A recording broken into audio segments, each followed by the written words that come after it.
my friends. Okay, this is a little different video today. I got asked to show how we were rigging up the tubes for shallow water pike, and this is the same for, this is a really heavy one, and this is white. So if I was deeper, so we use green up in the shallows, and maybe in this video what we'll do it a little different. We'll show, instead of catching the big fish, we'll catch the small reason why. We'll catch the bait, the perch, on why we are using what we're using in the shallows. Now, here's one way I rig them for deep. If they're heavy, like that's a huge, heavy tube jig head, and so I've tied off the eye back to a treble with 25-pound test in between, and I have also tied, sometimes I don't just go from the eye and back, so now you see how that's been tied up, so we have a stinger on it.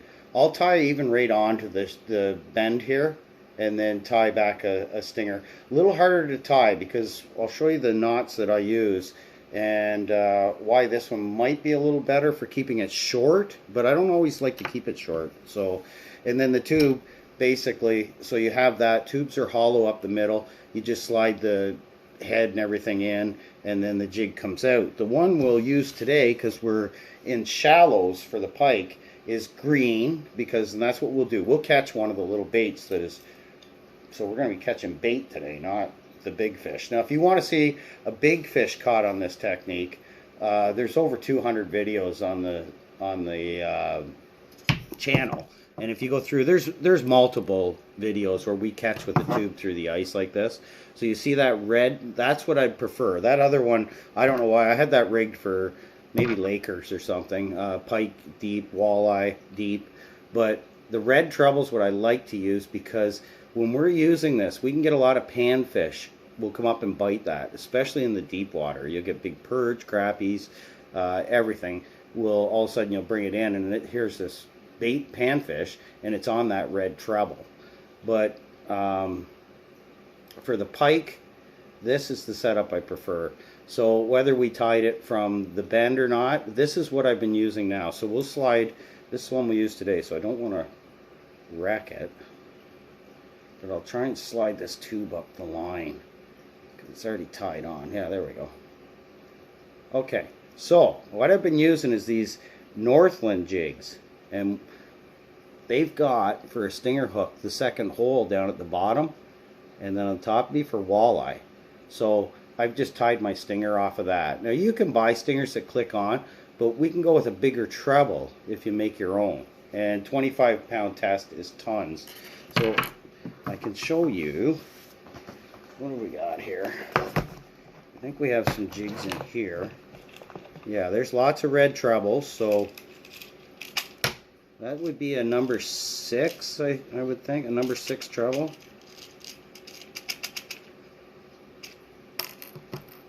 So we have a treble, and then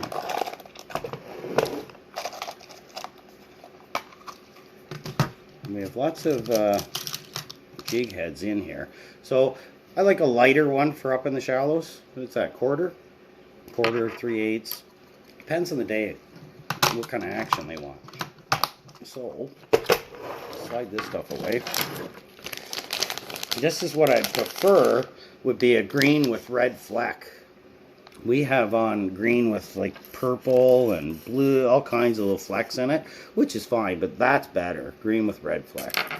Because you'll see, we will catch some bait today, and that will show you. And I think in order to catch the bait, we want some 25-pound tests. That's even heavier. That's like 40 down floral, which is good too, so we'll use that. A little heavy, but so to catch the bait though, we're going to use something I always have tied on. I'm pretty sure it's this rod, because this will catch anything that swims. We got Freedom Tackle, has the little turn back shads. So that little guy will catch anything that swims. And you big fish, little fish, but I think that's our best chance to catch the bait. So we'll bring that out and catch bait today. And then with this, the knot I tie is go through the eyelet, and then all I'll do with that is 1, 2, 3, 4, 5. I use 6 twists on 25 pound. Now say this was 10 pound test, I'd get up to like 10 twists on that. But the bigger the line, the less twists you want to do there. And then see how that made a loop? So I've twisted it and it made a loop back here by the hook. Just take the tip of the line, go through that loop, and then now you're going to bend it back. There's another loop that you've made above because you went through there.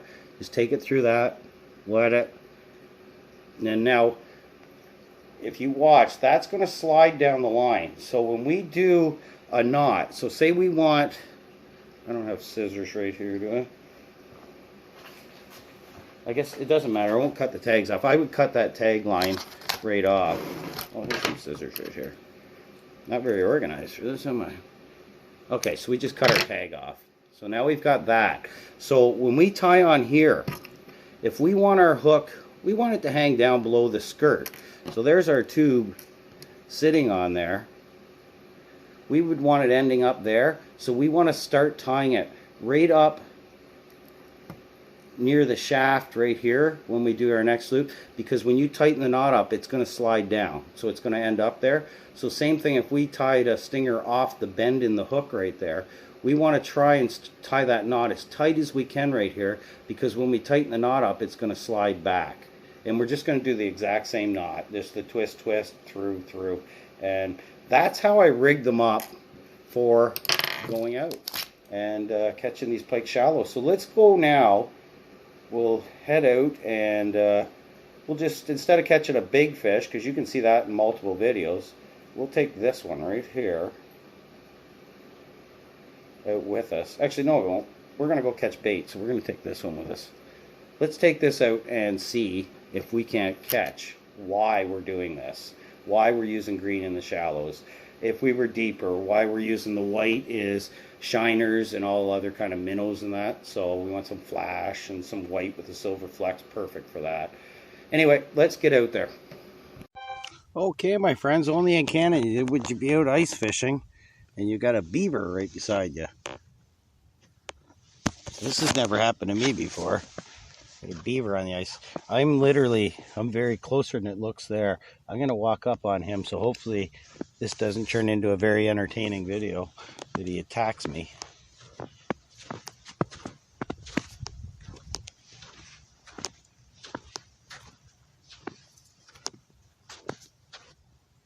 Isn't that cool?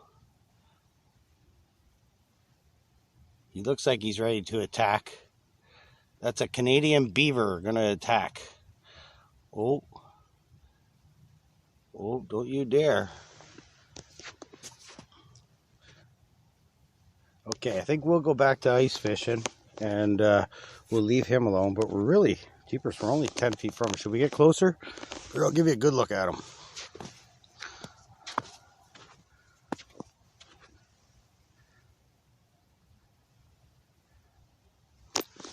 He doesn't look too friendly. I think I'm going to leave him alone. Okay, let's catch our baby fish that's pike are eating. Okay, my friends, enough beaver hunting. Let's catch the smallest fish in the lake.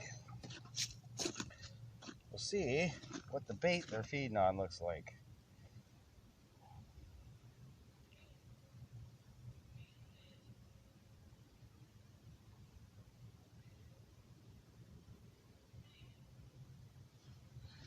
Should be able to see them.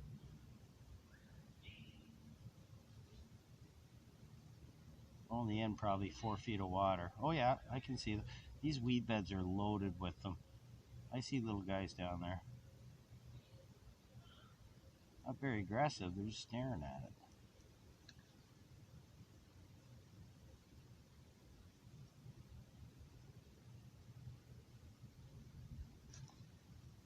Oh, I just had one.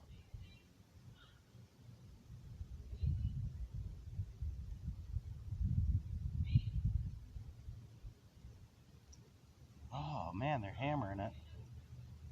I'm not hooking them.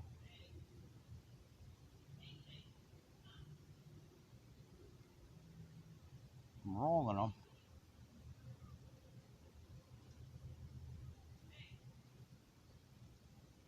keep stinging them all like that. Oh, one just drilled it. Why didn't I hook him?